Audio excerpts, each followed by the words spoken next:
Donc les précipitations, en général, ils sont toujours bénéfiques pour les écosystèmes.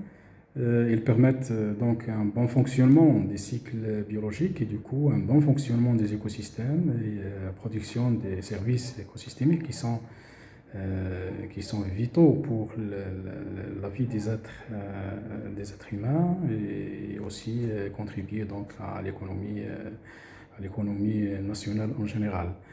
La neige, les précipitations neigeuses, grâce à leur fente qui est lente, comparément donc aux autres pluies par exemple, donc ils permettent du coup donc l'alimentation de la nappe phréatique, le rétablissement des lacs, des sources d'eau, et puis le remplissage des réservoirs d'eau donc dans la montagne, et ce qui permet donc la disponibilité de cette denrée alimentaire durant toute l'année et aussi durant les années à venir. D'autre part, et du point de vue touristique et écotouristique, donc la neige, comme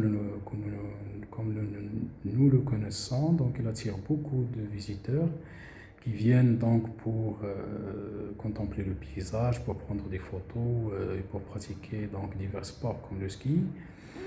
Malheureusement, et souvent, donc, ils ne peuvent pas aller loin dans la forêt pour pratiquer d'autres sports, par exemple comme le randonnée. Et donc, on se trouve avec des masses de visiteurs qui sont canalisés vers des sites qui sont accessibles. Donc, des masses qui dépassent parfois la capacité du site, ce qui affecte donc la qualité du site et puis ses infrastructures aussi.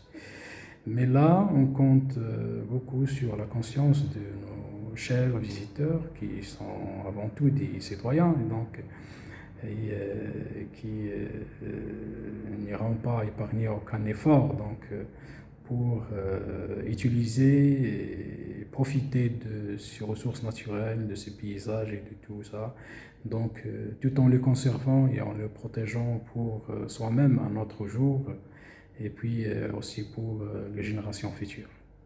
Merci.